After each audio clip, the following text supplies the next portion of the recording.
Te damos las gracias, Señor, en el nombre de Jesús, por este nuevo tiempo, nuevo espacio que nos concedes para tomar, Señor, enseñanzas concernientes, Señor, a tu obra, a la preparación, Señor, que estamos recibiendo.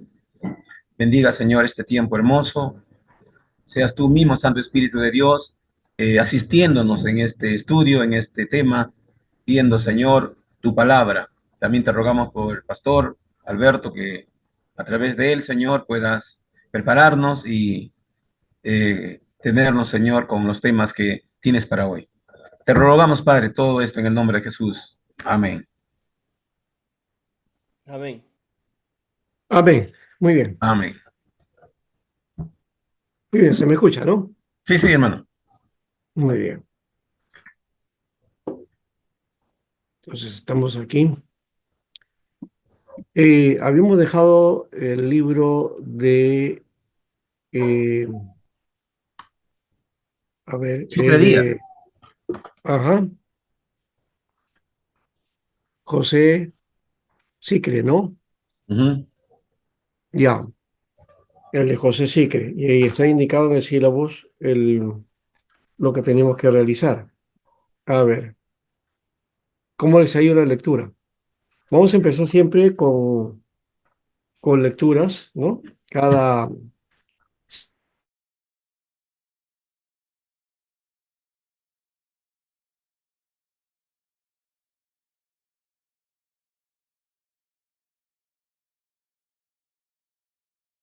Bueno, que hay una frase muy, inicia esta sección con una frase de San Agustín.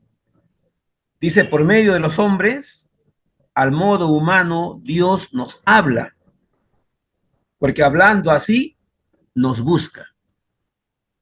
Ujú. Eh, Luego, ahondando en la lectura, nos presenta unas cosas muy nuevas, especialmente para mí, porque ya va sintetizando cómo Dios nos habla, o nos habló, o nos sigue hablando. Eh, Solo que esa comunicación es una búsqueda. Y hay unas preguntas que acá hace el escritor hace en esto. ¿Y qué significa, dice, y qué significa por la palabra? Por la palabra. Ya. La respuesta depende de la concepción del lenguaje que tengamos. Quien considere el lenguaje como simple instrumento informativo, dirá que Dios se pone al habla para decirnos cosas para revelarnos verdades a que el hombre asiente inclinando la razón. Bueno, hay algo muy importante en todo esto, después que he leído, eh, los hombres a quien se refiere San Agustín son en primer término los profetas, Ujú. los profetas. Cuando leemos la palabra, la Biblia, cuando leemos, eh, nos vamos a preguntar siempre, ¿qué dice, qué nos dice sobre el modo humano de hablar Dios? Entonces, para ello nos lleva y nos hace ver Génesis 1:1 o también el Evangelio de Juan 1:1 nos hace ver, pero en esta lectura nos hace ver dos cosas muy diferentes. Uno, primero, la acción, primeramente la acción, ¿ya? Y nos hace ver más adelante dos formas. Eh, Pensemos en dos modos humanos de hacer cosas, por la acción y por la palabra. Entonces, aquí hay algo muy importante que he sacado de esta lectura. Dice Dios como un artesano, trabaja como un artesano personal, o bien haciendo, es decir, dando órdenes e instrucciones. no solo en el orden jurídico o convencional, ¿no? Porque en Génesis 1:1 nos presenta que Dios va a hacer ambos aspectos, sin eludir ni disminuir la tensión entre las dos imágenes. Y dice, ¿no? Aquí, su palabra es un mandato al que no se resiste ni el caos ni la nada. Existe la luz y la luz Ujú. existió. Al principio fue la acción por medio de la palabra. Al principio fue la palabra. Resulta que acción eficaz. Dios dijo y eso se realizó.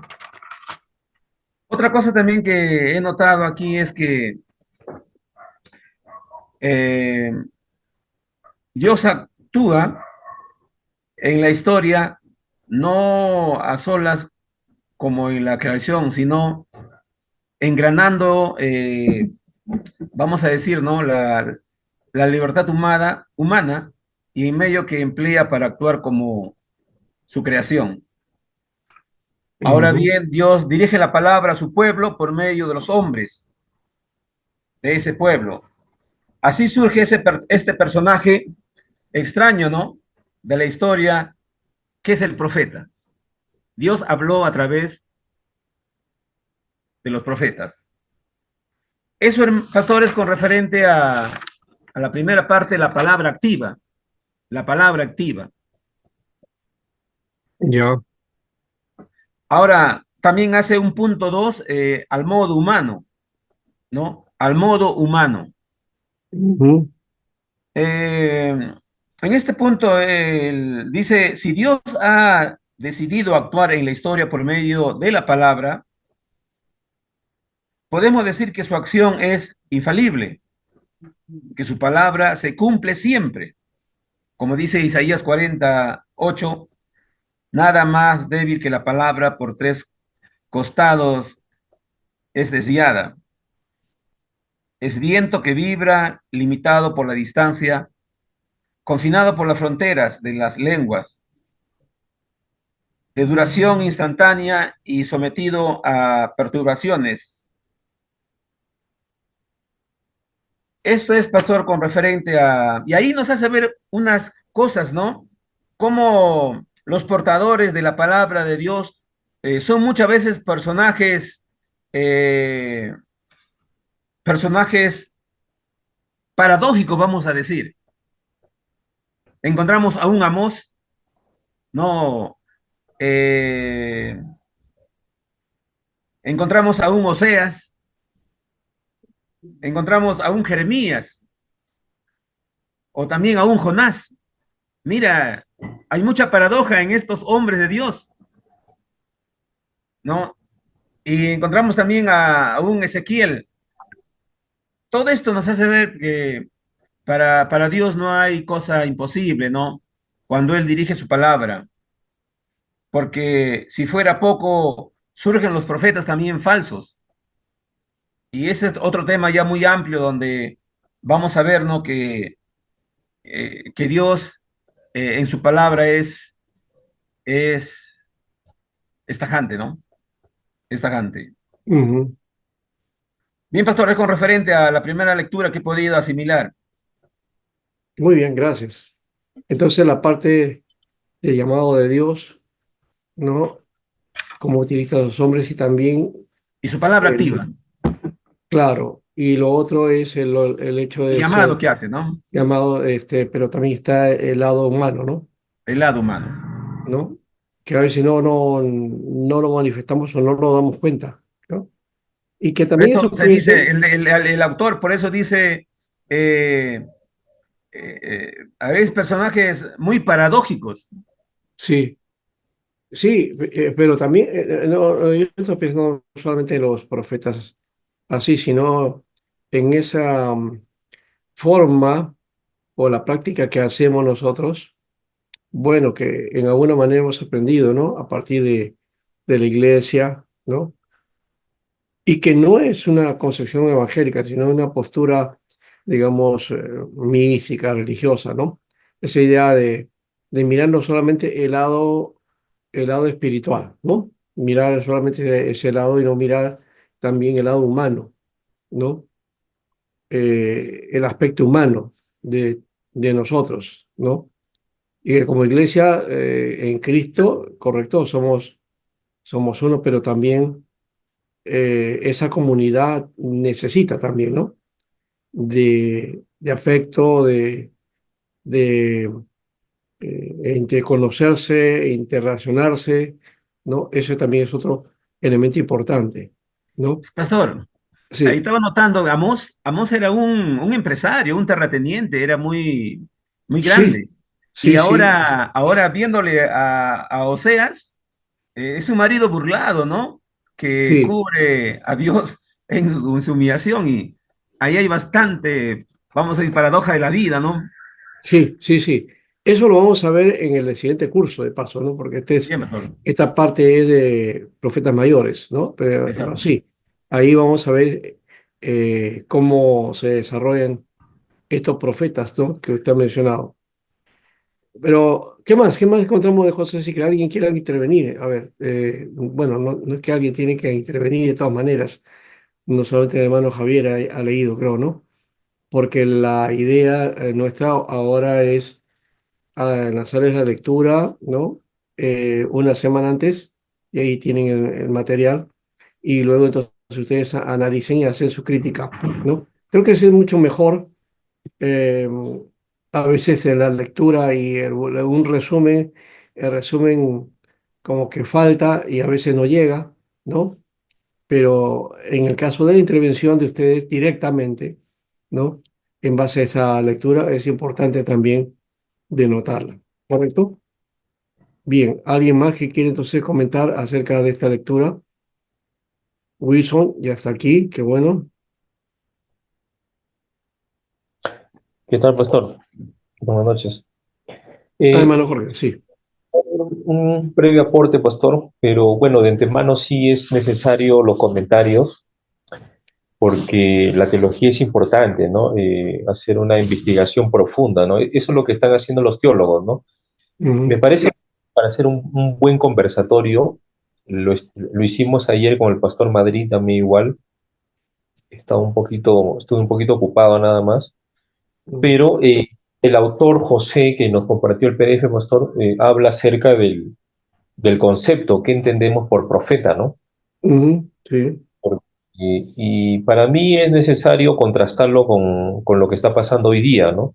O sea, la historia antigua, ya contrastarla con lo que está pasando en la actualidad, ¿no? Porque hoy en día en las iglesias de ahora, pues se habla del don de profecía, ya. ya también tiene que ver con el don de profecía Es un y a profeta, veces, díganme rápido. a veces es un poco, trae mucha confusión. Por eso es importante definir el significado de profeta, ¿no? Ya, sí, En- eso es lo que tenemos que definir. Ya lo hemos dicho de claro, alguna manera, pero a ver, ¿qué dice la lectura de José Sicre? sí, entonces, en realidad un profeta es uno que comunica, ¿no? Que Ujú, comunica de Dios, ¿no? Pero sin embargo, para el lado actual, moderno, en la época que estamos viviendo, un profeta puede ser también uno que tiene el don de profecía. Y ya, ahí entramos pues, a otro campo, ¿no? Si los dones están vigentes, no están vigentes, ¿no? Nos lleva a ese campo a profundizar un poco más, ¿no? Pero el autor del libro brinda las características de un profeta, ¿no? Que es importante, ¿no? Profundizar en la escritura, ¿no? Por ejemplo, aquí tengo unos apuntes que hice acerca de que el autor brinda unas características acerca de un profeta, ¿no? Generalmente, pues, ujú, del Antiguo Testamento, ¿no? Lo voy a mencionar ahora. En primer lugar, un profeta.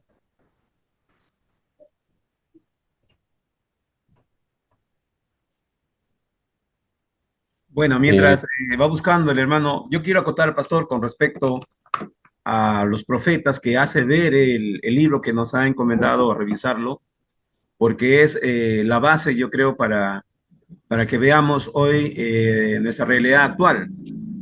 Ujú,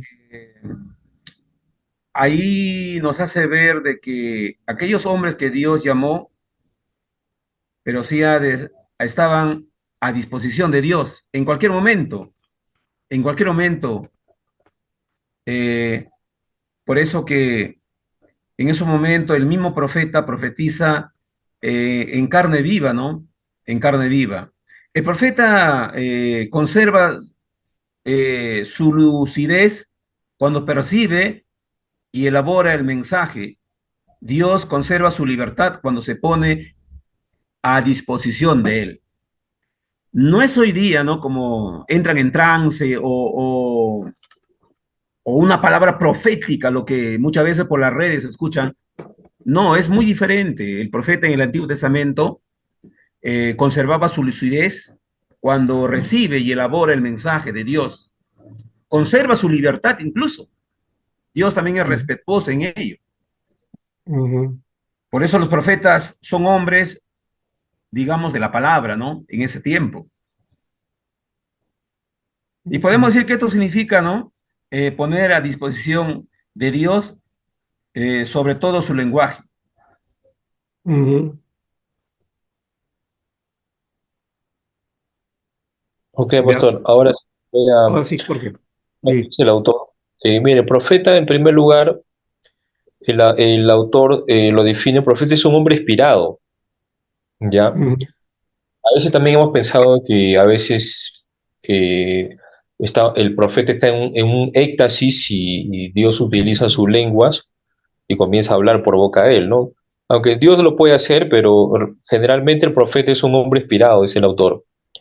En segundo lugar, el profeta es un hombre público, ¿no? Porque tenemos que dirigirnos pues al público, ¿no? Y esa es la gran comisión, ¿no? Ir a todo el mundo, predicar este evangelio. Y en tercer lugar, el profeta es un hombre amenazado, o sea, a veces hay un mensaje que es un poco duro, la palabra es dura, a veces ofende a la gente, ¿no? ujú, Al denunciar el pecado, ya hablar, y ese es un reto para los pastores de ahora, ¿no? A veces, como pastores, a veces tenemos miedo, tenemos temor a denunciar el pecado, a la exhortación, por miedo que las ovejas se vayan, ¿no? Pero Jesucristo dijo claramente que su palabra es dura y, ujú, ¿no? Y eso también tiene que ver con la crítica, ¿no? Hay mucha gente que se molesta, ¿no? A veces en la iglesia tenemos discusiones, a veces tengo que llamarle la atención a fulano, mengano, y la reacción de mucha gente que se ofenden, hermanos. ¿Sí? Hay gente que ya tiene 50 años, va a ser para 60, se les corrige algo y se molestan, están resentidos. Entonces, para mí es un síntoma de inmadurez ese tema, ¿no? La palabra es dura, la ujú, exhortación, la disciplina es necesaria, ¿no?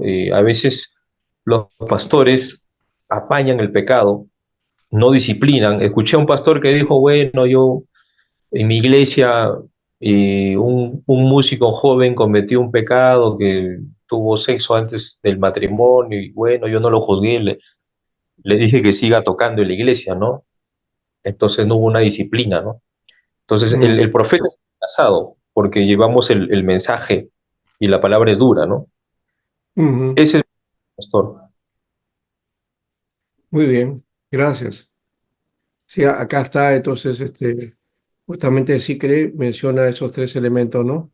De características de la personalidad profética, ¿no? Hombre inspirado, hombre público y hombre amenazado, ¿no? Eh, bueno, son tres elementos que encontramos, podríamos encontrar muchos más, ¿no? Pero sí que menciona esto puntualmente. ¿Qué más? ¿Alguien más quiera participar?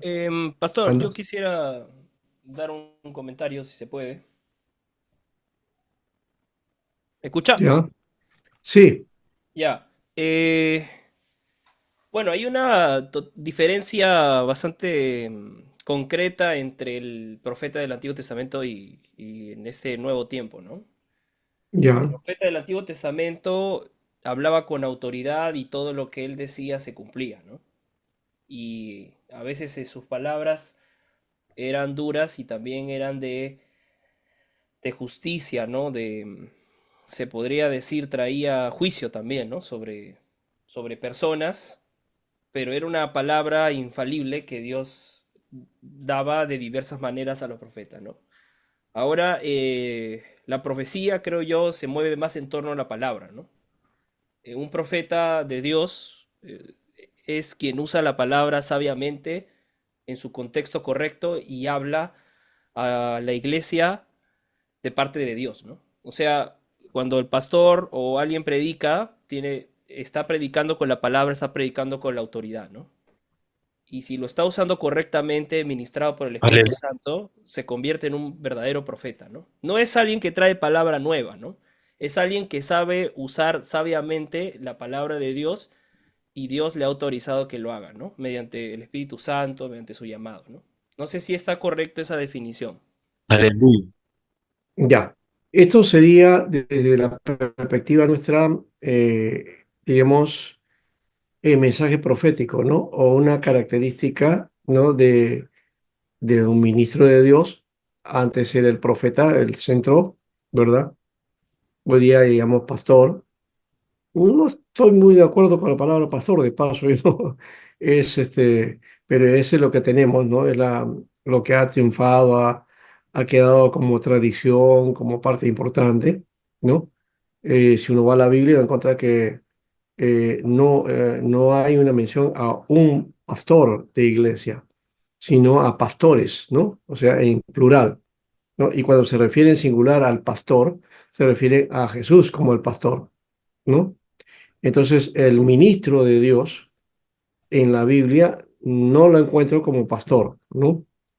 Sí se encuentra como presbítero, se encuentra como anciano, Anciano. como obispo, ¿no es cierto? Y se encuentra como diácono, eso sí lo encuentro, ¿no? O sea, esos son los ministerios, ¿ya? En conjunto, todos son pastores, ¿no? Y Pedro, perdón, habla de eso en el capítulo 5 creo, o 4 de su carta, cuando habla acerca de los pastores, ¿no? ¿No? Entonces, pero habla siempre en plural. Pablo también habla en plural, ¿no? Pero nunca se menciona en específico al pastor en singular o como un solo hombre dirigiendo la iglesia. Eso es una cuestión que ya vino posterior, ¿no? El trabajo era más bien en grupo, en conjunto, ¿no? Y por ejemplo, el caso de Tito. Tito fue obispo en Creta. No aparece como pastor, sino como obispo en Creta. Bueno, eso todavía es discutible en todo caso, ¿no? Eh, Seguimos en esa tradición. Acá en Latinoamérica le llamamos pastor. En Estados Unidos se le llama ministro, ¿no?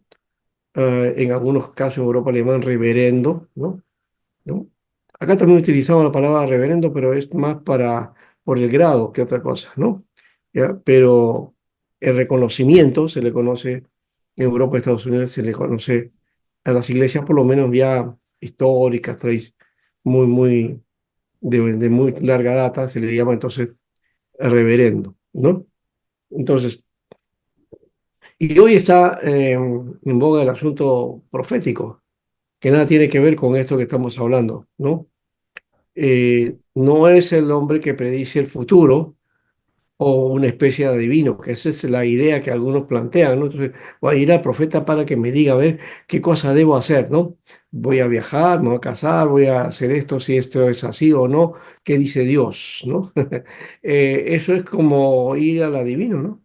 ¿No? O ir al horóscopo, y a veces se utiliza muchas veces ese tipo de característica, ¿no? Eh, bueno, aquí la cuestión es etimológica, ya hemos hablado también del Naví, ¿no? El vidente, sí, que ciertamente tenía esos visos de, de ir al oráculo, por ejemplo, la costumbre que había dentro de los griegos y los romanos se dirigían al oráculo, es decir, a ir al profeta, ¿no? O al adivino, se le llamaba el oráculo, ¿no? Ahí está el oráculo de Delfos, por ejemplo, ¿no? Y yo que he sido lector bueno, de alguna manera me interesó la, esta mitología griega, ¿no? Y yo he leído bastante de eso y especialmente de niño leía Joyas de la Mitología, ¿no? Unas revistas mexicanas donde resumían todas las historias de los grandes héroes mitológicos griegos, ¿no? Y entonces ahí en los acontecimientos, cuando había necesidad de conocer algo o ser guiado en algo, entonces se iban al oráculo, ¿no? Para que el oráculo les dijera qué cosa es, este, o qué decisión tomar o qué iba a suceder con su vida, ¿no? Entonces, ese sentido de predicción futura eh, se muestra en algunos casos, sí, pero no es el importante, ¿no? El otro aspecto es más bien el aspecto de carácter histórico, como menciona acá, ¿ya? Eh, y ese segundo está en los relatos bíblicos, donde ve al profeta como un hombre capacitado para conocer cosas también, sí, también para predecir el futuro, pero también para mostrar lo que Dios, la guía de Dios, ¿no? Venía a ser más o menos algo así como la palabra viva, ¿no? La Sí, palabra pastor. viva, ¿no? Pastor, Sí, quería, con respecto al punto 4 de la lectura, como dice usted, al servicio de la palabra. Los sí. profetas son hombres de la palabra. Ujú, Esto significa, ¿no?, que han de poner a disposición de Dios, sobre todo su lenguaje, porque encontramos ahí en la Biblia, eh, en Jeremías, ¿no? Eh, cómo el Señor dirige o pone las palabras, ¿no?, en su boca.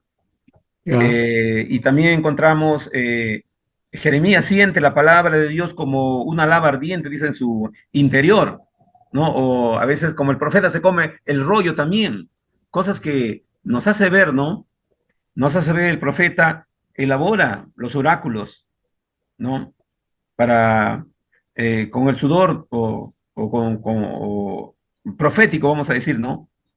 Como un artesano, ujú, elabora la palabra profética. ya, Y como ministro de la palabra, pues, ¿no? Son artistas del lenguaje, utilizando un lenguaje que Dios enriquece continuamente. ujú. Y cuando habla de artesano, habla en el sentido de aquel que es también, como digamos, creativo, ¿no? Muy creativo. Muy creativo para presentar el mensaje de Dios. O sea que ahí es una de sus características. ¿No? Bueno, parece que nuestro hermano Jorge se fue. Muy bien. Brian, Jorge, Javier, creo, se fue. Javier. Eh, Jorge ya nos dio su palabra. A ver, no sé quién más quiera participar en esto. Ya saben que vamos a tener siempre al comienzo esta faceta, ¿no? Ustedes hacen su lectura y lo primero que hacemos en la clase siguiente es expresar ustedes que han entendido de la lectura, que hay, o las inquietudes que ustedes tengan también. Pueden hacer preguntas, pueden hacer ahí, presentar también sus dudas. No se trata solamente de, bueno, a ver, eh, es cierto que tienen que entenderlo, ¿no? O tienen que por lo menos tener alguna idea de lo que está diciendo el autor. Ya, pero puede ser que algo no lo haya entendido, también lo puede decir. ¿Por qué no? No está lejos de... la duda es importante, ¿no? ¿Ya? Dudar es bueno.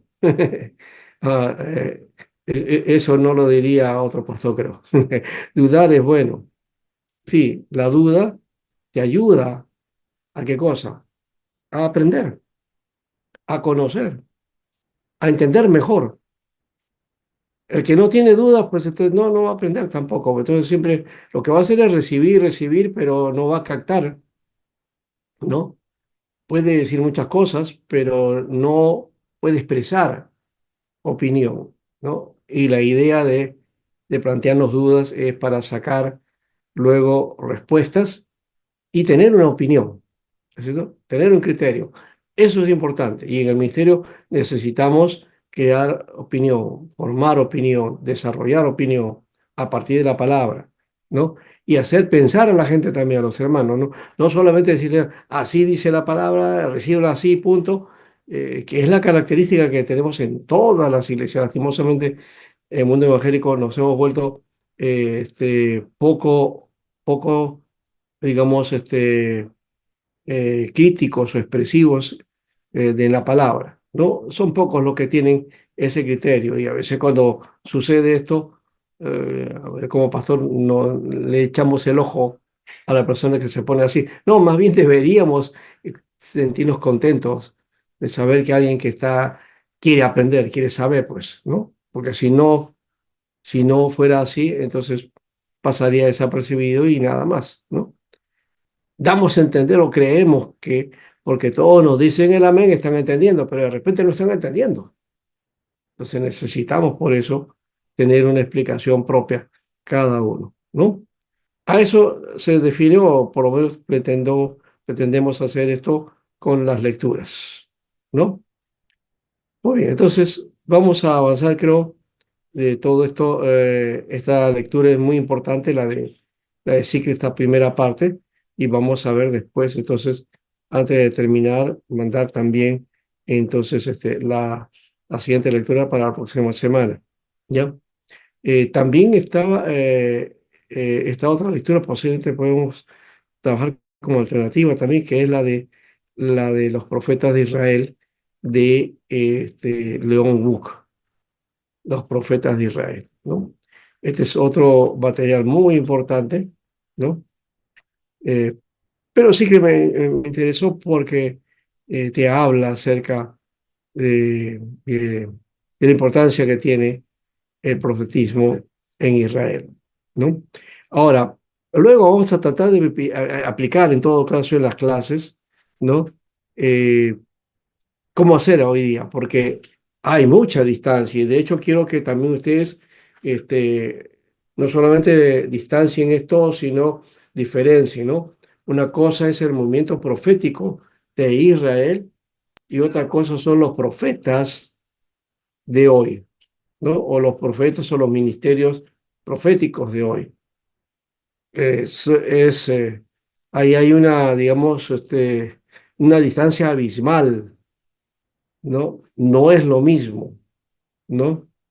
Y no podemos hablar de estos movimientos como proféticos, bueno, lo mencionan así entre ellos, pero a nivel bíblico nada tiene que ver con los profetas del Antiguo Testamento, no tienen mucha distancia y, y el profetismo de Israel, o por lo menos el profetismo en la Biblia, es muy superior a lo que se practica hoy día o que se supone que es profecía. Lo que sí debemos plantearnos, y eso, bueno, ya no compete el curso, es ver cómo el don de profecía y la profecía, eh, cuál es su lugar, en todo caso, dentro de la iglesia o dentro del ministerio de la iglesia. Eso sería por un lado. Y lo otro es cómo aplicar el mensaje profético de estos hombres de Dios, o sea, del Antiguo Testamento. Y ahí creo, digo algo ya avanzando en parte. Es la iglesia que recibe el mensaje profético. Si los profetas antes denunciaban el pecado, la injusticia y la maldad, la iglesia también tiene que hacer eso mismo. O sea, el espíritu profético debe estar en la iglesia desde esa perspectiva.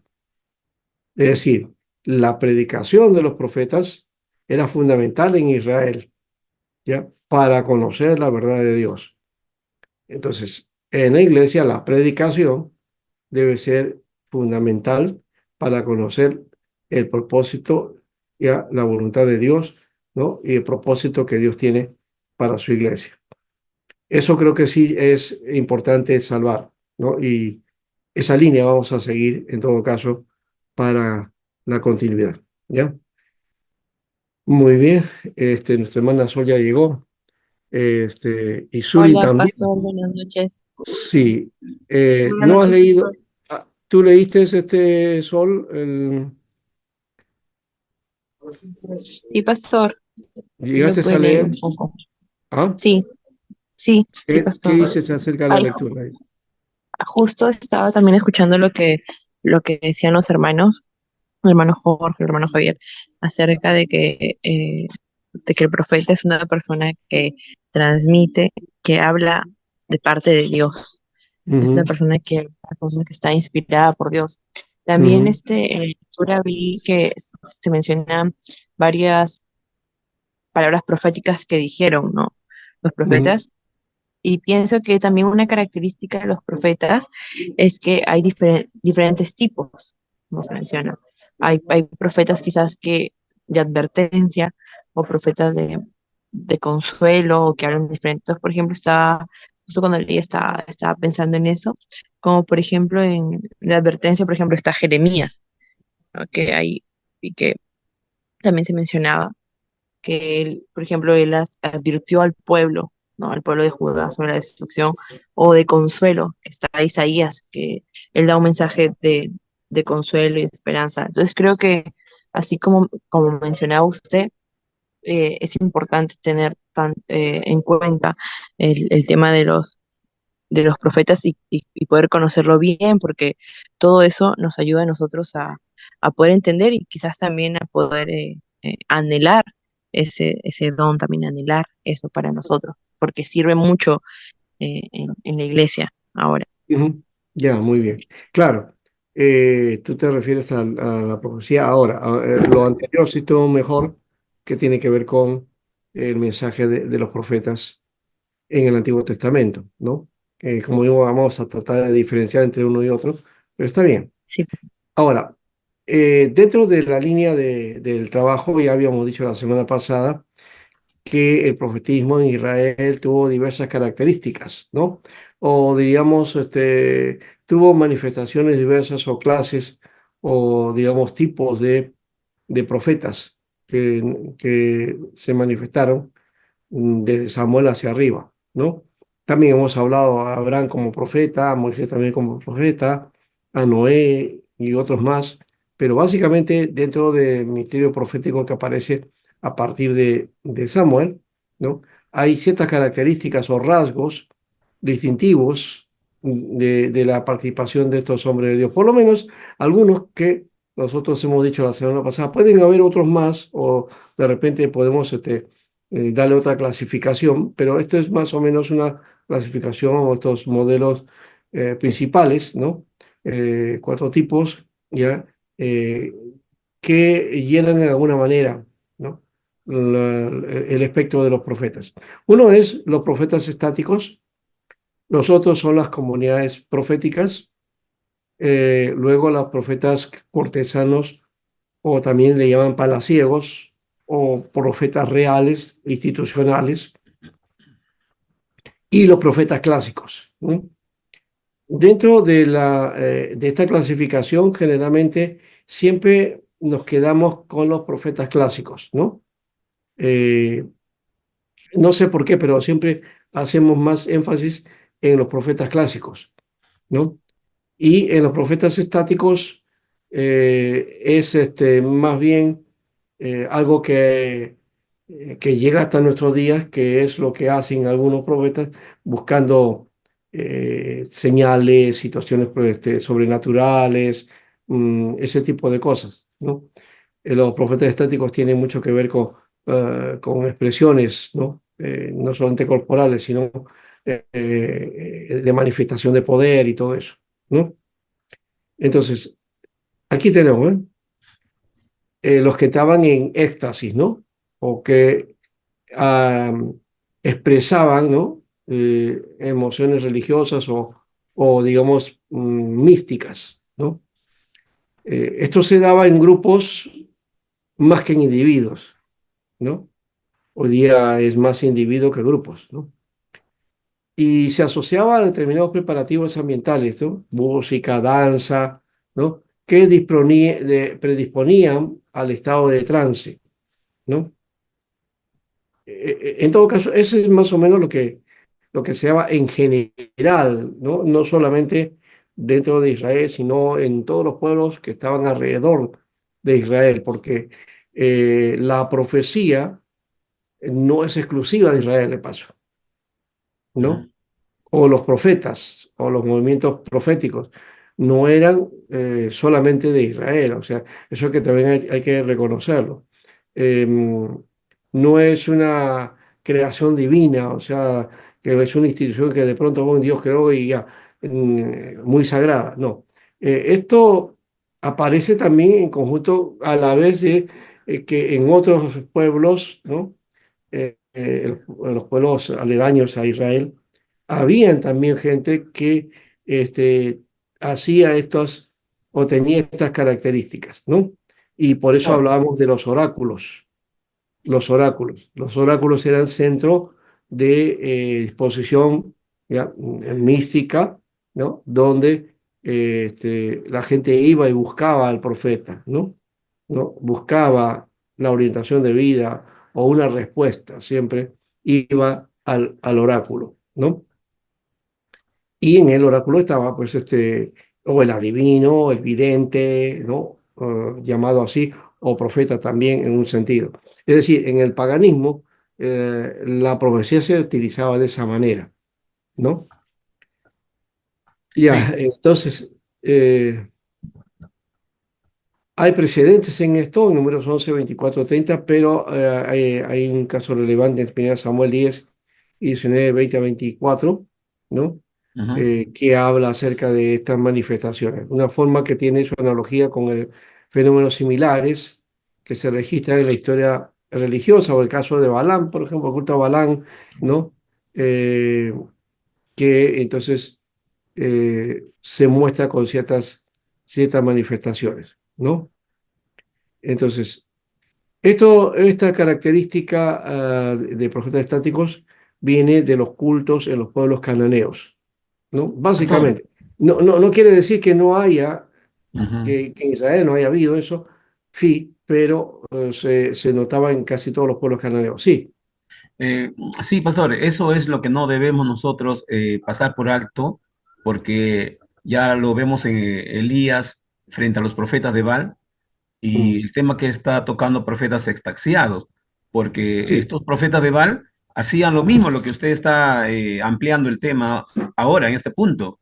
Dice, Ujú, se cortaban, gritaban y algo en son de mofa, Elías le dice, ¿no? Sigan gritando, tal vez vuestro Dios está dormido y tantas cosas más, ¿no? Y ujú, eran sí, cientos de profetas. es verdad. Pero Elías también en su momento tuvo también expresiones estáticas o Sí, místicas, correcto, ¿no? sí, sí. Cuando él está buscando a Dios hay un terremoto, ¿no es cierto? Hay un fuego, hay un viento violento, huracanado, ¿no? Y él dice no estaba Dios y de pronto se queda en un silbido Me y sirvió. aparece la voz de Dios, ¿no? Entonces, esas son manifestaciones estáticas, ¿no? Ya. Entonces, no es que no estaba dentro de las características, sí estaba, pero no era el énfasis, no era el Eh, énfasis, ¿ya? O el caso de, a ver, creo que fue, sí, Elías y la viuda de Sarepta, ¿no? así es. ¿No? Va y le dice, Dios me ha dicho que me des pan, y la mujer No no tenía tenía, nada, no tenía. Un ¿no? puñado de harina y un poco de aceite nada Sí, más. yo tengo eso y eso es para mi hijo y para mí, y luego nos echamos a morir, ¿no? Y tengo más, dice. Y él dice, no, no te preocupes, Dios dice que no va a faltar la harina y nada, solamente que me des asilo y ¿no?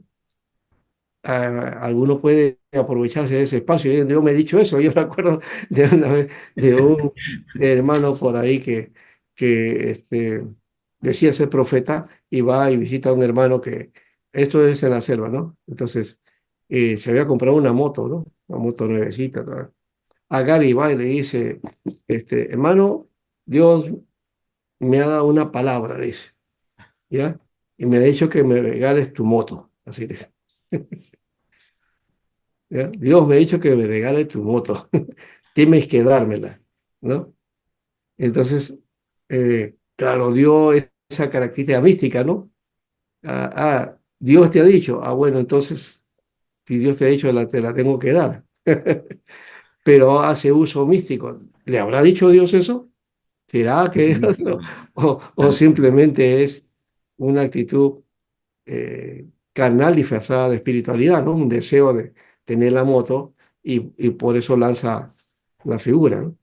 En fin, eso puede ser en alguna manera un abuso del ministerio o se impulsa así en algunos casos, ¿no? Pero el asunto característico de la mística está presente. Es una característica, no siempre se manifiesta, ¿no? Por ejemplo, se puede manifestar en sanidades, en milagros, en ciertas cosas así, ¿ya? Entonces, Pastor, aquí, disculpe una pregunta.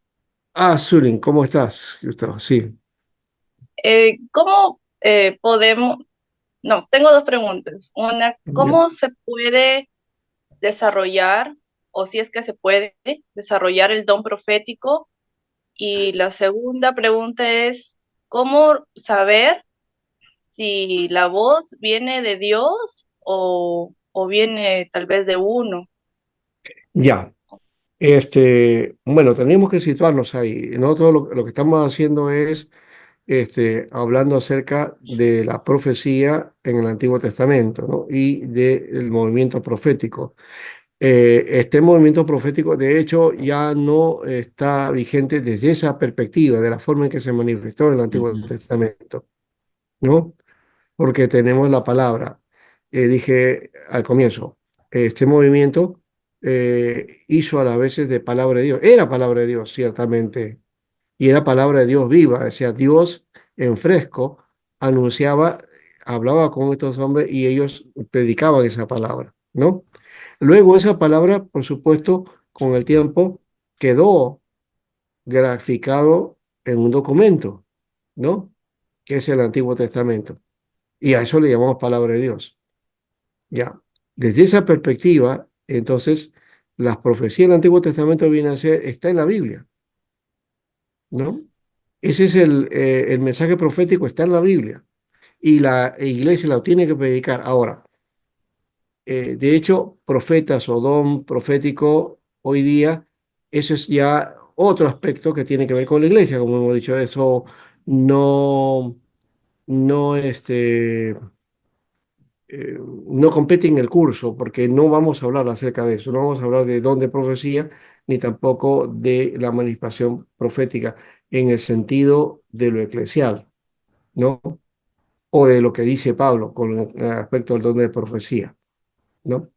Eso es otra cosa. Ahí teníamos que hablar, de repente eso se puede hablar en un estudio sobre los dones, ahí sí, ¿no? Cómo manifestar ese aspecto. Y también hasta dónde, digamos, porque dentro de la Iglesia Reformada tiene también su rango de limitaciones sobre estos aspectos, ¿no? Si creemos en que los dones están todos vigentes, ¿ya? Pero el don de la profecía en la iglesia no es lo mismo que el movimiento o ministerio El profético del Antiguo Antiguo Testamento. Testamento. Exactamente. Amén. No, no tiene ninguna relación. El ministerio profético sí es encargado a la iglesia, es decir, de anunciar el mensaje profético. ¿Y cuál es el anuncio profético? Aquello que los profetas anunciaron acerca del Mesías, ¿no? Es el anuncio que se va a cumplir en Jesús y la iglesia tiene que anunciar eso, ¿correcto? Pero a la vez de eso, con este anuncio del Evangelio, también viene entonces qué cosa es, qué contenido tenía el mensaje profético de Israel, para Israel. Entonces tenía que ver con el pacto primero, ¿no? El cumplimiento del pacto, la fidelidad al pacto, la obediencia a la Torá, a la ley, ¿no? Cumplimiento de la ley. Y esos cumplimientos de la ley en hechos concretos, justicia, derecho, verdad, ¿no? Que eran las características que anunciaban los profetas, ¿no? Ellos denunciaban las injusticias. Un gobernante hacía mal, lo denunciaban, ¿no? Los jueces prevaricaban, lo denunciaban, ¿no? Los profetas entonces anunciaban cuál era el comportamiento, no solamente del lado religioso, sino también del lado civil o los gobernantes o los que estaban en las instituciones, qué cosas es lo que hacían. Una de las cosas que no hacemos hoy día, por ejemplo, en la iglesia, es lo que hace el gobierno. Nadie de las iglesias, no he visto, escuchado yo ningún mensaje que hable acerca de estas cosas, ¿no? Y si lo hacemos, entonces algunos dicen, no, está hablando política. Y no se está hablando política, sino simplemente se debe de anunciar esto. Esto, por ejemplo, a mí me llama la atención, y es una vergüenza para nosotros, ¿no? Que la conferencia episcopal sí ha denunciado todo lo que está sucediendo en el Perú, ¿no? Eso es voz profética. Esa es la característica que tenían los profetas del Antiguo Testamento. Denunciar los males, ¿ya? No callarse en ninguna manera, no venderse al, al gobernante de turno, ¿no? No el hacerle el amén, ¿no? Esa idea que tenemos de que no, que hay que orar por los gobernantes y que sujetarnos a ellos porque es voluntad de Dios. Sí, pero si hacen mal, no dice la Biblia que tú le aceptes sus males, ¿no? Sino que tienes que hacer lo que es correcto porque están afectando a la sociedad, ¿no? Entonces, eso sí lo hacían los profetas, ¿no? Esa es la característica que debemos tomar en cuenta, ¿no? Y eso sí es profecía, en alguna manera, ¿no? Que hemos olvidado, ¿no? Eso sí está pendiente en todo caso para que la iglesia asuma ese error también, ¿no? Pastor, hay Sí, un hecho de lo que usted está narrando con Ezequías. ya. Ezequías recibe a unos visitantes y le enseña toda su riqueza que tiene su palacio. Ujú, Muy ingenuo, muy, ¿qué le podemos decir? Falta de estrategia como gobernante. Y en eso salta la voz del profeta. ujú, Salta la voz del profeta, ¿no? Donde le dice, oye, palabra de Jehová, le dice, he aquí viene el día en que todo lo que está en tu casa y todo lo que tus padres han atesorado hasta hoy será llevado a Babilonia sin quedar nada, dijo Jehová. Ahí ujú. estaba el profeta, ¿verdad? Claro, y Haciendo le llegar la estaba voz de Dios hablando de la invasión de la babilónica, invasión ¿no? babilónica. Que de todas maneras iba a venir, ¿ah? Se cumplió. No porque Ezequiel haya hecho eso, tampoco uno piensa, no, Ezequiel hizo y por tanto por eso dio lo que hacía, no, no. Se sentía orgulloso de lo que habían alcanzado en Israel, como los israelitas que creían que porque practicaban y tenían el templo y practicaban todas las ceremonias y todos los ritos que tenían, ya Dios estaba contento con ellos, ¿no? Y Jeremías le dice, no, eso no es así, ¿no? Pero no, templo de Jehová es esto, templo de Jehová, decían ellos, ¿no? Eso, eso va a ser destruido, ¿no? O sea, el orgullo nacional que era el templo iba a ser destruido. El orgullo que tenía Ezequiel acerca de lo que habían conseguido como nación, ¿no? Todo eso iba a desaparecer y iba a ser destruido. Y así fue, ¿no? Ujú. Entonces, vuelvo a repetir, no se trata solamente de porque hizo o tuvo en su corazón orgullo, vanidad, como uno piensa, no, no, no, es por los males y por haberse apartado de Dios, Israel, ¿no? Por no haber hecho el propósito de Dios. Entonces, vinieron esos males, ¿no? Eso sí es predicción, ¿no? Eso sí estaba como predicción dentro del profetismo de Israel, ¿ya? Eh, Muy bien, entonces, por otro lado, recordemos la inspiración, ¿no? ¿No? La acción inspiradora del Espíritu Santo, ¿no? no estaba en el profeta, sino en la guía del Espíritu, ¿no? Ahí estaba la fuerza de la palabra, que era el dabar, ¿no? La actuación del profeta era, entonces, más carismática, no ritual, y se debía al impulso sobrenatural divino, ¿no? Y así lo dice Oseas también más tarde, ¿no? Ahora, entre las comunidades proféticas, esta es la segunda característica, y lo estoy haciendo recalcar, porque ya lo hicimos la semana pasada, hemos hablado de esto, casi al final. Entonces, las formas de comunidades o grupos, ¿no? En torno digamos, a un profeta, ¿no? A un hombre de Dios.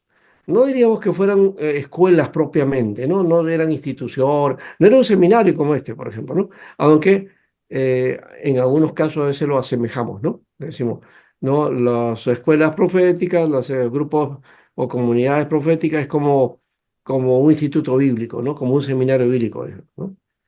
Pero en realidad estamos lejos de tener esa figura, ¿no? Estas comunidades, estos jóvenes con el hombre de Dios vivían, compartían, hacían digamos, capacitación ciertamente, seguramente, pero estaban juntos, compartían juntos, ¿no? Vivían en comunidad, ¿no?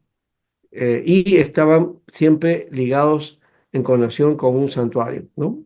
Aquí vemos, por ejemplo, tres momentos, ¿no? El santuario de Betel, el de Gilgal y el de Jericó, ¿no? Que está en Primera Reyes 13:11, Segunda Reyes 2:1 y 4:5, ¿no? Eso estamos hablando muy temprano, en todo caso, ¿no? Estamos hablando de reyes. Eh, Se distingue por la realización de milagros y acciones sobrenaturales, muy parecido al profeta estático, ¿no? Y ahí encontramos, por ejemplo, Elías, también Eliseo, ¿no? Que tenían estas manifestaciones, ¿no? Segunda Reyes 2, 19 al 25, también capítulo 4, 1 al 7 y el versículo 18 al 37.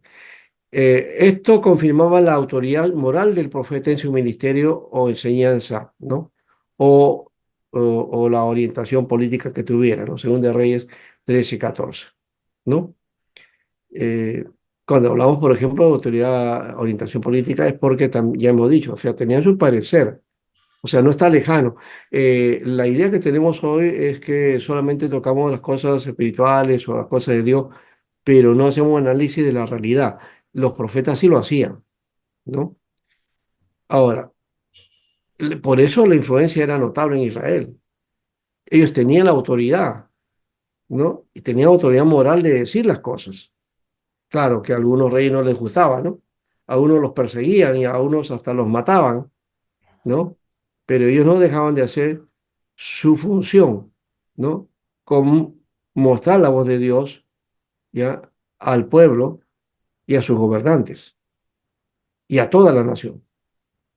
Mantuvieron vivo el testimonio de Jehová y llamamiento al pueblo para que renunciaran al baalismo y renovaran su lealtad a Dios único y verdadero. Esto es en la época de, de la idolatría que hubo en Israel y especialmente, digamos, una característica que se nos ha pasado, que es esta eh, práctica que tenía en Israel que se conoce como el enoteísmo con H al comienzo, enoteísmo.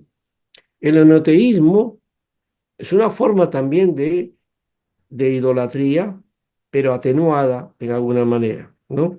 Siempre hacemos énfasis en el politeísmo, es decir, que Israel se iba tras los dioses, pero no nos damos cuenta que Israel no se iba tras los dioses solamente, sino que ellos reconocían a un Dios central, a un Dios principal, digamos así, al Dios único que era para Israel. Pero también, por la tradición de los otros pueblos, pues permitían también otros tipos de dioses, ¿no? O prácticas religiosas de adoración a otros dioses. Es el caso de Salomón, ¿no?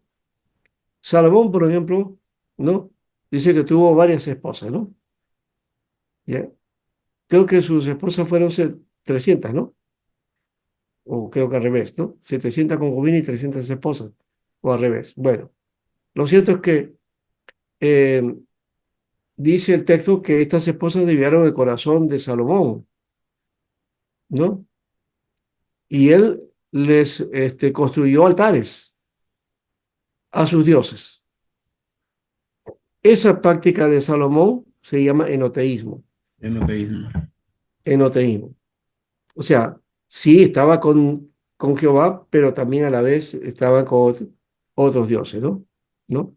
Entonces reconocían que había un dios central, pero también tenían otros dioses a los que permitían este, tener entonces su espacio. Eh, Nosotros a esto le llamamos politeísmo, nada más, ¿no? Así a secas. Pero el politeísmo es el no tener un dios principal, ¿no? O un dios único, sino tener varios dioses, ¿no? Ahí es la diferencia entre el enoteísmo. El enoteísmo sí reconoce a un dios como principal o como el mejor, como el mayor, ¿no? Y hasta el único podía ser, pero también permite que adores a otro o por lo menos reconozcas a otros dioses que pueden estar ahí acostados. Y eso es lo que sucede con Baal, sucede caso con Astaré, con eh, Dagón, ¿no? El caso de Dagón y otros más, ¿no?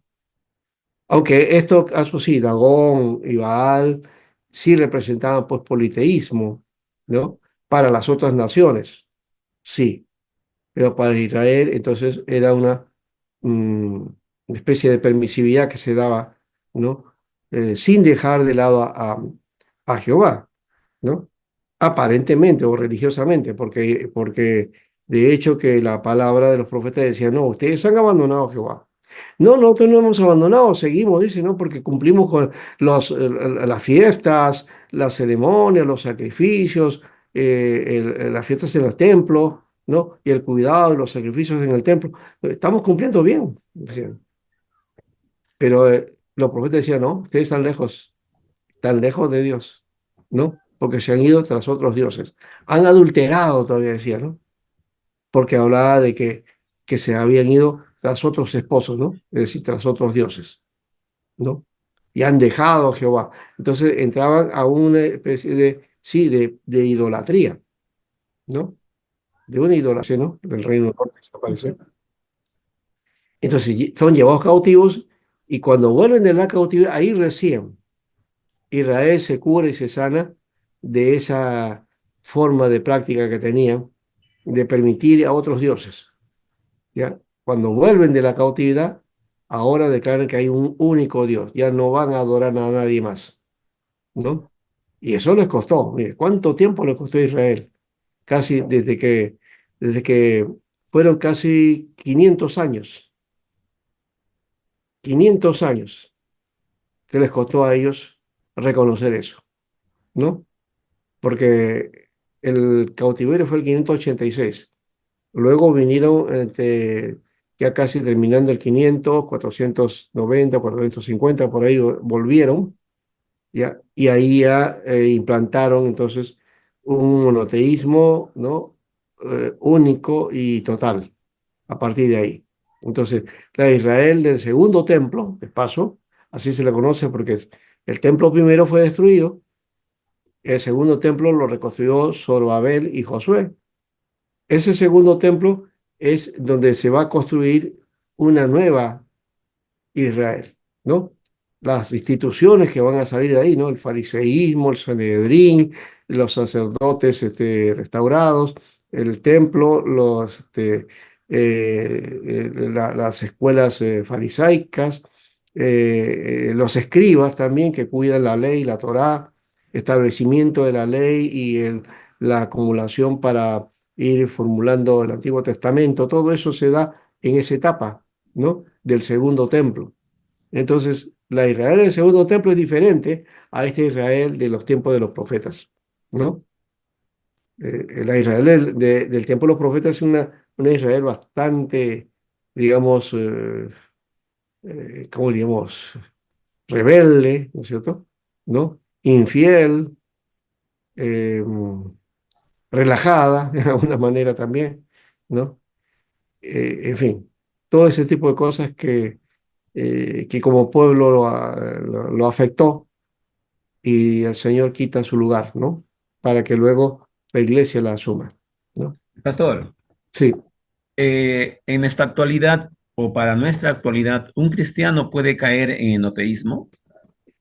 sí puede ser. Y caemos constantemente en eso, ¿no? Porque, por ejemplo, una cosa es tener, digamos, atracción o gusto por algo. ¿Quién no nos gusta algo especial, ¿no? Que llena nuestra vida de alguna manera, ¿no? Pero, por ejemplo, en nuestra nación tenemos nosotros, aunque digamos en menos intención que en otras, pero tenemos esa figura. Por ejemplo, el deporte, especialmente el fútbol, ¿no? Cuando juega la selección o cuando te viene la selección, como que se despierta un espíritu religioso, ¿no? De mucha mística y hasta se vuelven patriotas la gente, ¿no? Se vuelven en banderas, ponen la camiseta, se creen peruanos hasta lo máximo. A mí eso a mí me da rabia, la verdad, me da rabia, porque eso no tiene nada que ver con peruanidad, ¿no? ¿Ya? Se romantiza al Perú, pero si queremos solución, ¿por qué no hacemos entonces, intervenimos para que el Perú entonces cambie? No, no hacemos nada, pero sí cuando estamos ahí viene el fútbol, ahí sí soy peruano, ¿no? Y con un gol, ¡ah! Ahí gritas con, ¿no? Todo eso. Eso es religión, eso es idolatría, ¿no? Entonces hay que tener cuidado. La música también, cuando la llevo a esa dimensión también, ¿no? Donde mi vida es controlada por eso, también es idolatría. Entonces hay que tener cuidado, ¿no? Con los gustos o situaciones que uno tiene, eh, las tendencias que uno tiene a hacer las cosas o los hábitos, oficios, eso tiene que tener su orden también. Entonces, la idolatría no solamente es tener un ídolo, ¿no? El ídolo es aquello que vamos formando en nuestro corazón y Ujú. que te va a expresar en características y en acciones también, ¿no? Esa imagen del ídolo va a trasladarse a nosotros y uno va a expresar también en Convivir acciones. con ella, pastor, convivir con ella, ¿no? Claro, claro, Convivir con ella. exacto. Sí, exacto. Por eso yo creo que está bien ver un partido de fútbol y bueno, está bien, pero tampoco es tan fanático porque si pierde, te fastidias y si gana, ya es lo máximo, ¿no? Eso, por ejemplo, tiene su lugar. Yo entiendo, eso tiene su lugar, pero hay que tener mucho cuidado, ¿no? Y eso es en todo orden de cosas también, ¿no? En todo orden de cosas hay que tener la mesura para tener cuidado. No somos, bueno, los seres humanos no tenemos mesura, ¿no? Siempre nos vamos hacia algo que nos va a mover, ¿no? Entonces uno tiene que preguntarse, ¿qué es lo que me motiva en la vida, ¿no? ¿Qué es lo que motiva? Si me motiva a Dios, me motiva, qué sé yo, mi oficio, mi carrera, mi familia, mis hijos, ¿qué es lo que hay? Hasta los hijos pueden llegar a ser ídolos, ¿no?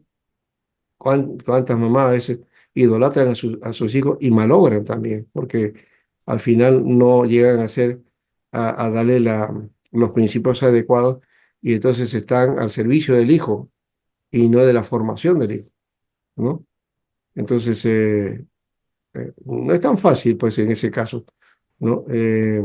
Ser padre también, ¿no? Eso es, hay que aprender a no pisar ese palito, ¿no?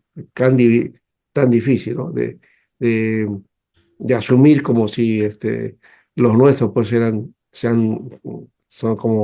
sean dioses o idolatrar, ¿no? Eso hay que tener mucho cuidado. Se puede idolatrar el ministerio también.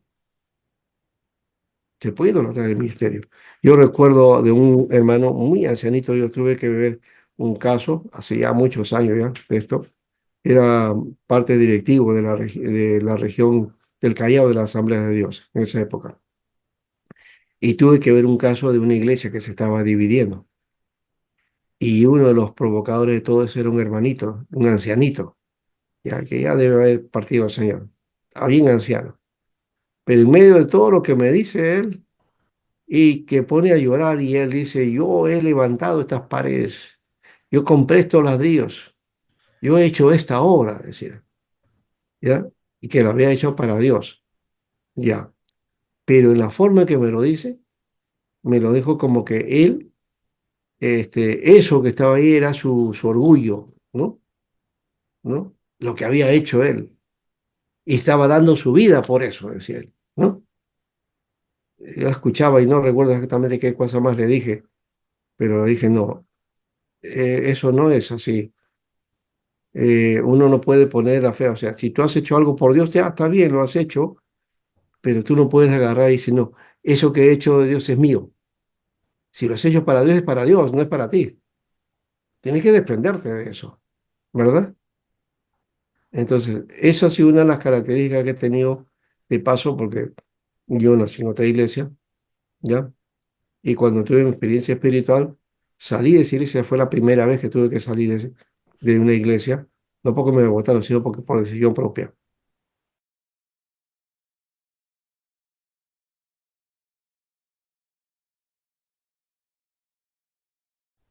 Pero tenía que hacerlo, y romper con eso, no tener un ídolo ahí. Fui a otra iglesia, ahí me formé como ministro, como pastor, y fui pastor en esa denominación, pero también llegó un momento y dije, no, tengo que salir, ¿no? Porque siempre me jalaba mi ministerio interdenominacional, ¿no? Entonces, siempre traté de desprenderme, o sea, no idolatrar la institución. Yo decía, cuando estaba en mi iglesia original, teníamos esta lucha, ¿no? Porque nos decía, hay que ponerse la camiseta, hay que ponerse la camiseta. Y muchos de los grupos que estábamos decían, nosotros somos los descamisados, no nos vamos a poner la camiseta, pues, ¿no? Queremos servir a Dios, no a la denominación, decían, ¿no? Y a veces jala, pues, justamente esa característica, ¿no? Que la denominación, ¿no? También se puede convertir en idolatría. Entonces, no necesito yo tener un ídolo específicamente para ser idólatra, ¿no? Aquello que yo le doy lugar ya de preeminencia, ¿no? O el lugar de Dios se convierte en ídolo para mí, ¿no? Entonces hay que tener ese cuidado, ¿verdad? Bueno, nos hemos ido por ese lado, no era mi idea compartir ese aspecto, pero es necesario de alguna manera ver a quién servimos y cómo debemos servir y cuál debe ser nuestra práctica. Israel realmente no aprendió hasta que vino el cautiverio. Y no sé si necesitamos una cosa así para recién reflexionar, ¿no? En fin, somos así los seres humanos, ¿no? Es una característica, así que a cualquiera puede caer en ese error. No es una excepción, sino es una cuestión que parece que es parte de nosotros. Y más bien lo otro, no caer de esa manera es una excepción, ¿no? Ahora, entonces, vemos aquí, ¿no? Elías como representante de las comunidades y un movimiento constituye un nexo entre profetismo estático en días de Samuel y el clásico, iniciado un siglo después con Oseas y Amós. ¿Por qué? Porque Elías también representó entonces a estos grupos comunitarios, ¿no? De movimientos proféticos. Los institucionales, los que hemos hablado, estos son los que eran conocidos, reconocidos oficialmente por los monarcas, ¿no? ¿No? Estas eran la forma, habían dos modalidades, los de profetas cortesanos y los profetas cúlticos, ¿no? Estas, estas formas proféticas me hacen recordar también a los consejeros que en algunas naciones y en algunos gobiernos se permiten, ¿no? ¿No? Por ejemplo, en Estados Unidos, ¿no? Ante el Congreso de Estados Unidos hay una especie de capellán o pastor, ¿no? Que es el que está al tanto y es el consejero espiritual, ¿no? No sé si ahora seguirá de esa manera en Estados Unidos, pero esa es la tradición que tenía Estados Unidos. Inclusive había una iglesia que está en Washington, que está al frente, creo, del Pentágono, por ahí, no más cerca. ¿Ya? Es la iglesia principal donde van los presidentes, ¿no? A los servicios oficiales, ¿no? Es una iglesia que de paso hace años que yo vi una película que no recuerdo el nombre, lastimosamente, una película muy antigua, en blanco y negro, que hablan de un pastor, de un pastor que fue pastor en esa iglesia y que llega ahí y que tenía otra visión de iglesia, ¿no? Porque esa era la iglesia de los presidentes y solamente había gente pues de cierta calidad, de cierta condición, ¿no? Entre comillas, de nivel, ¿no? Y que no quería que viniera gente de otro, de otra característica, ¿no? De pueblo. Este pastor comienza a trabajar de esa manera para romper esa idea, ¿no? Y en eso se trata esa historia de ese ministro. No recuerdo, como te digo, el nombre de la película, ni solamente recuerdo esa parte. Ni siquiera el nombre del personaje que sí existió. Fue un pastor dedicado, muy dedicado, y se nota ahí su ministerio. Lo vi en televisión, la televisión peruana de esa época. Bueno, los profetas cortesanos eran los que servían en el palacio del rey, quienes comunicaban el mensaje de Dios, y entre ellos se encontraba Agag, Enán, Emán, Natán, ¿no? Que es Ido también es otro, ¿no? Bueno, en tiempos de Ido y Roboam también habían estas actividades, ¿no?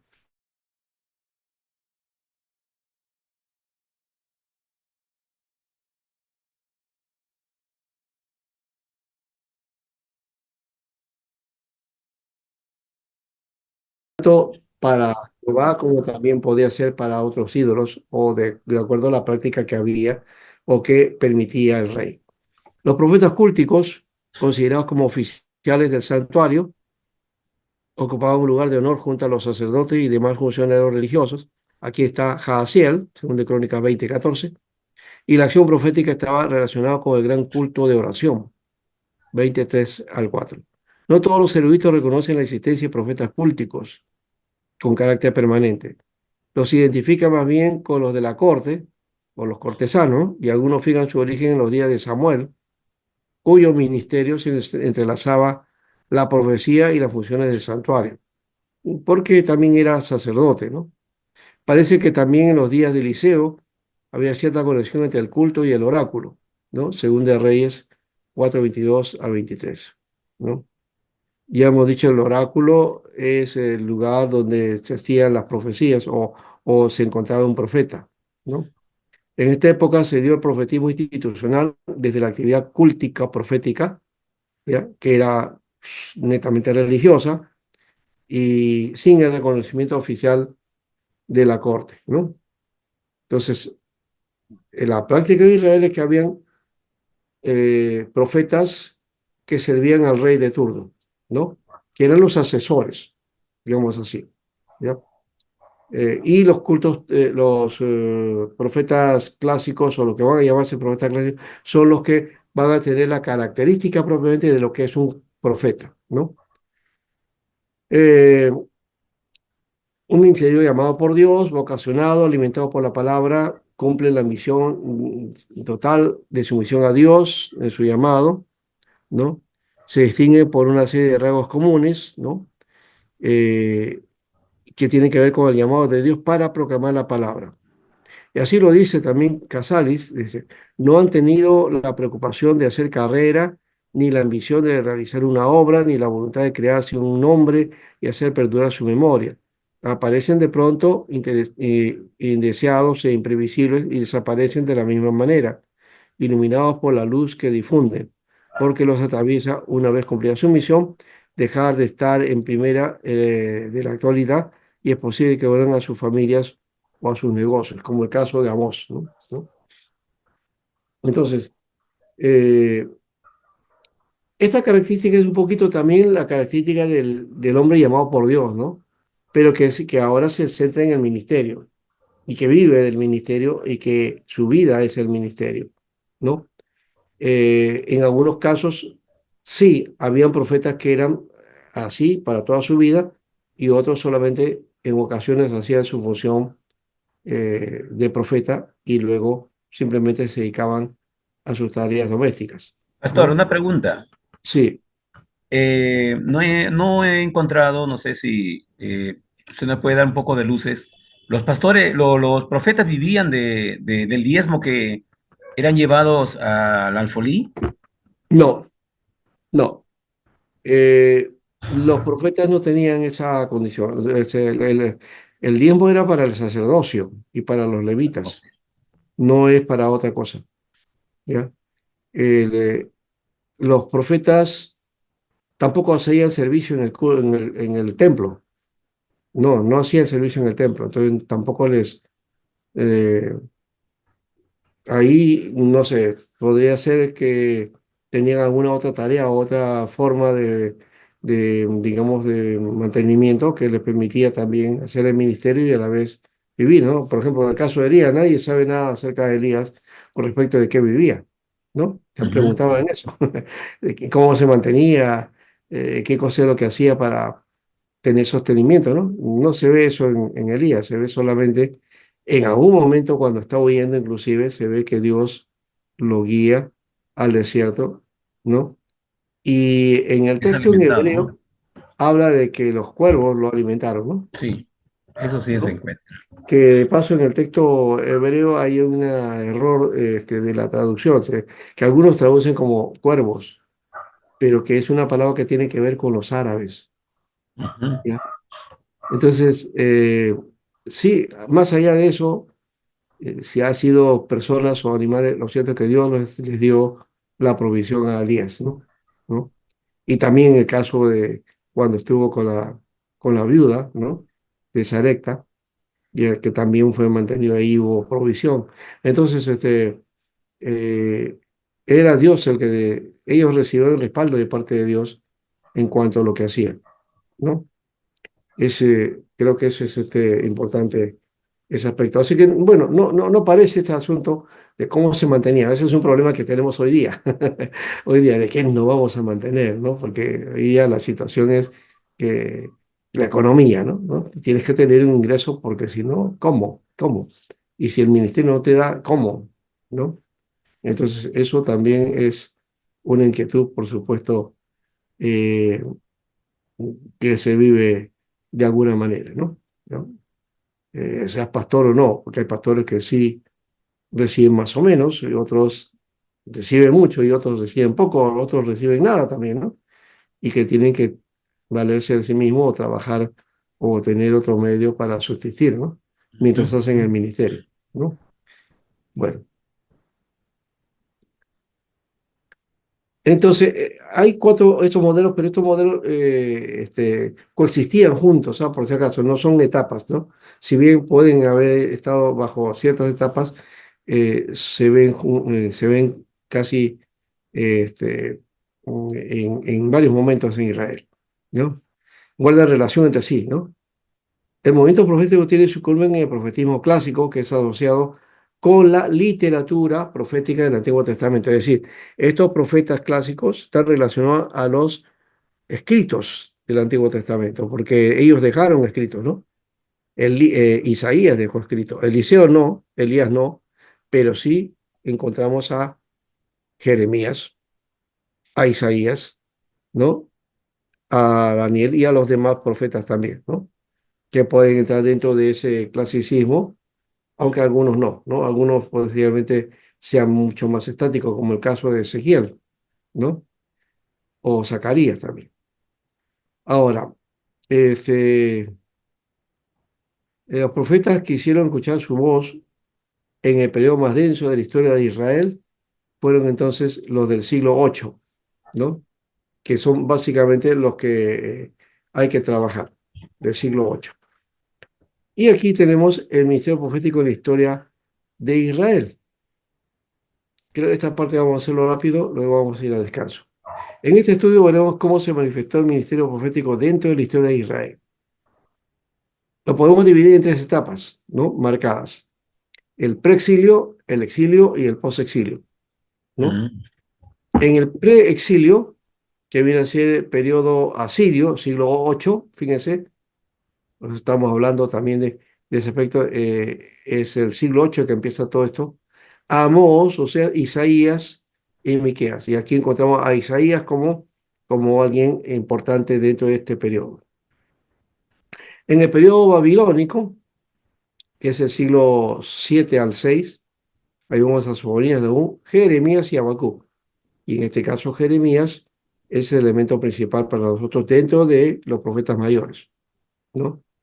Si se dan cuenta, muchos de los profetas que encontramos en la Biblia eran contemporáneos entre ellos, ¿no? En el caso de Isaías, por ejemplo, contemporáneos con Isaías, era Amós, Oseas y Miqueas. Había que entonces ver los mensajes de estos profetas y ver cuánto hay de relación con lo que Isaías también da como mensaje. El caso de Sofonías, Nahum y Habacuc también, ¿no? Frente a Jeremías. Ahora, los profetas exílicos, vamos a encontrar a Ezequiel y a Daniel. Que Daniel fue llevado al exilio, ¿no? ¿Se acuerdan? 586 al 538. Y luego los profetas del post-exilio, o sea, después del cautiverio, siglo 6 y al segundo siglo, ¿no? Del siglo 6 al segundo siglo antes de Cristo. Y aquí vamos a encontrar solamente a los profetas menores, los que faltan, ¿no? Ageo, Zacarías, Abdías, Malaquías, Jonás y Joel, ¿no? Esos son los que encontramos aquí como parte digamos, de esta parte del cautiverio, ¿no? Em, Ageo también está en este caso, en esta parte, aunque no son reconocidos como profetas, podemos ver a Nehemías y Esdras también, ¿no? Esdras y Nehemías, que son de esta época del posexilio, ¿no? Sus libros no están considerados como profetas, ¿no? Dentro de eso. Pero sí, de paso, sí están considerados dentro del formato de división que tiene el Taná, es decir, el Antiguo Testamento hebreo. Ahí sí está reconocido como parte de los libros proféticos. Muy bien. Vamos entonces aquí, profetas del exilio. Cuando hablamos del preexilio, hablamos de la historia de Israel antes del exilio, antes del cautiverio, ¿no? Y de las amenazas de expansión de los imperios dominantes, ¿no? Ahí tenemos entonces en los imperios dominantes, este, está eh, Asiria, que va a ser uno de los que va a intervenir en esta etapa, ¿no? Y también Babilonia en su momento, ¿no? Después del establecimiento de la nación en la tierra dada por Dios, su desarrollo en la tierra prometida y las diferentes situaciones que se van manifestando en el pueblo y las demandas, ¿no? de Dios y también en la manifestación de su gobernante, surge la crisis en el pueblo dividido en dos reinos, ¿no? Israel se divide, ¿no? A partir de Salomón, de los hijos de Salomón, ya surgen cuestiones políticas y de poder y deseo que también en la Biblia están mostrados claramente, ¿no? Eso la Biblia nunca lo tapa y se ve las ambiciones de los hombres y cuando hacen mal, ¿no? Bueno, dividieron a Israel, ¿no? En dos, y a la Israel del norte y la Israel del sur. La del sur, entonces tomó Jerusalén como centro y ahí el templo, guardando el templo, pero los del norte fueron a Gilgal y ahí en el monte Gerizim, ahí hicieron un templo también, ¿no? Que fue destruido después con la invasión asiria, ¿no? De ahí que la samaritana cuando se encuentra con Jesús, ¿no? Le pregunta, ¿no? A Jesús, ¿qué lugar es el que debemos adorar? Nuestros padres adoraron ahí en el monte, dice, ¿no? Ahí nos enseñaron. Y ustedes dicen en Jerusalén, ¿dónde se debe adorar? Decir, ¿no? Y Jesús ahí le dijo, ¿no? Llegará el momento en que los verdaderos adoradores adorarán en espíritu y en verdad. No habrá un lugar, ¿no? Con eso está desechando el Jericín, pero también está Jesús rechazando Jerusalén, ¿no? Y hoy día ya no tenemos pues un templo en Jerusalén, ¿no? No hay un lugar de adoración ahorita en la tierra para Dios, ¿no? No hay un lugar de adoración como se había establecido en el Antiguo Testamento, ¿no? Porque para adorar a Dios, hasta cuando existía el templo, tenías que ir a Jerusalén. Jerusalén. Jerusalén en el centro, todo el mundo tenía que ir a Jerusalén. ¿Quieres ir a adorar a Dios? Tienes que ir a Jerusalén. Es lo que hace, por ejemplo, los árabes islámicos, ¿no? Los musulmanes, ¿no? Que una vez en la vida tienen que ir a la Meca, A la Meca. ¿no? Tienen que ir ahí porque ese es el centro espiritual para ellos. Bueno, para Israel era Jerusalén, pero también a todo gentil le decía, tú quieres adorar, tenés que ir allá. Imagínense ustedes si eso existiera hoy. Todos teníamos que ir a Jerusalén y todos teníamos que mirar hacia Jerusalén para orar y adorar a Dios. Teníamos que ir a ese lugar. Si no vamos a Jerusalén, entonces no estaríamos adorando a Dios, Ujú. ¿no? Pero Jesús rompió con eso, pues dijo no. Y la destrucción del año 70, ¿no? Rompe con eso, porque ahora ya no hay ese lugar, no existe. Y Jesús dijo, llegará el día en que los verdaderos adoradores adorarán en espíritu y en verdad. Porque no va a haber un lugar, ¿no? No es el lugar, es tu disposición a adorar a Dios, ¿no? Eso es lo que trataba de expresar Jesús en ese aspecto, ¿no? Y mejor que haya sido así, ¿no? Porque si no, imagínense, tener que ir a Jerusalén a adorar. Los que no venimos de Jerusalén estamos perdidos entonces, ¿no? Teníamos que todos con ambición ir a Jerusalén. Como muchas veces ocurre de paso con esa característica que tenemos, de que nuestro deseo es ir a Jerusalén. Y no, está bien, hay que, alguna vez si tienes el deseo no está mal eso. Pero si crees que por ir a Jerusalén ya con eso ya te ganaste el cielo, ya pues ahí sí está mal, ¿no? Ahí sí está mal la cosa, ¿no?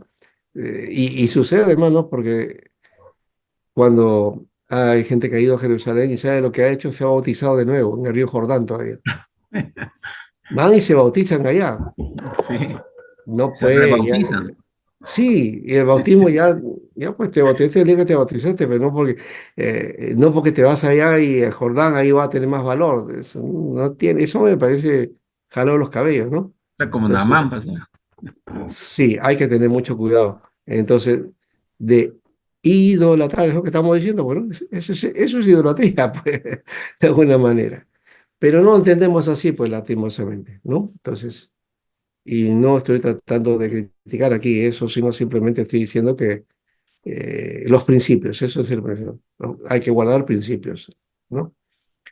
Ahora, eh, y otros también hacen la cena del Señor allá, ¿no? ¿No? Y todo eso, este, al estilo de los 12, ¿no? En una noche, una cena especial y todo eso. En fin. Ahora, después entonces de todo esto, nos hemos quedado aquí que la nación se establece en la tierra dada por Dios, surge la crisis en el pueblo dividido, ¿no? Caen manos paganas que constantemente van a poner en peligro la estabilidad de estos pueblos y van a ser finalmente deportados, cada uno en su turno, por diferentes naciones dominantes que practican una política expansionista, dominando los pueblos y sus tierras. Eso hay que ver también por otro lado, ¿no? Y no vamos a minimizar el hecho de la intervención de Asiria, Babilonia, simplemente es una característica de aquella época. Las naciones, ¿no? Los imperios, lo que hacían, tenían una política expansionista. ¿Y qué hacían? Hacían guerras, pues, ¿no? ¿No? Invadían pueblos. Lo que hizo Alejandro, por ejemplo, Alejandro el Grande llegó hasta Siria, ¿no? ¿No? Dentro de la historia dice que Alejandro llegó a ser rey en Asiria, ¿ya? Lo que pasa es que él murió a poco tiempo, ¿no? Entonces no consolidó eso, pero él se puso en el trono ahí, ¿no? Entonces, esa política expansionista antigua, hoy día, a la política expansionista que hay de los imperios o de las naciones dominantes, ¿no? Es por medio de la economía, ¿no? por medio de inversiones, ¿no? Esa es la forma en que van dominando a las otras naciones. Pero en la antigüedad no era así. Iban con ejército y todo, se metían y esclavizaban al pueblo, ¿no? Y declaraban esos terrenos suyos o simplemente los repartían a su gusto porque ellos ya eran los dueños, ¿no? A los pueblos los unían a otros pueblos o los desaparecían o le perdonaban la vida, depende cómo era el emperador o el gobernante, ¿no? Según su voluntad, de acuerdo a lo que quería hacer con cada pueblo, hacía eso, ¿no? Entonces, esa política expansionista, ¿no? Era la forma, ¿no? Característica de aquel tiempo, ¿no? Es lo que llamaríamos dictaduras, ¿no? Pero dictaduras internacionales, ¿no? O sea, naciones que dominaban a otras naciones, ¿no? O imperios o emperadores que se creían, pues, los, los reyes del mundo, ¿no? Del universo, ¿no? Entonces, esa es una característica de aquel tiempo, ¿ya? Hoy todavía surge, ya hemos dicho, en asuntos económicos y políticos está esa práctica, todavía existe, ¿ya? Y no hay intervención, aunque sí ha habido intervenciones, ¿no? En Afganistán ha habido intervención, en Golfo Pérsico tuvo su intervención. am, este, los americanos generalmente cuando requieren ellos agarran e invaden, ¿no? En nombre de la paz, ¿no? Y eso es también una cuestión, ¿no? O lo que está haciendo Rusia con Ucrania, ¿no es cierto? ¿No? También eso es una forma, ¿no? Rezagos de esa situación. Así que, eh, perdónenme, no, yo dije, ya no existe, no sucede, pero sí está sucediendo. Ahí está sucediendo, están sucediendo en África. Ahorita hay un montón de naciones que están así. La China misma también haciendo lo suyo, ¿no? En fin, son cuestiones que todavía están pendientes.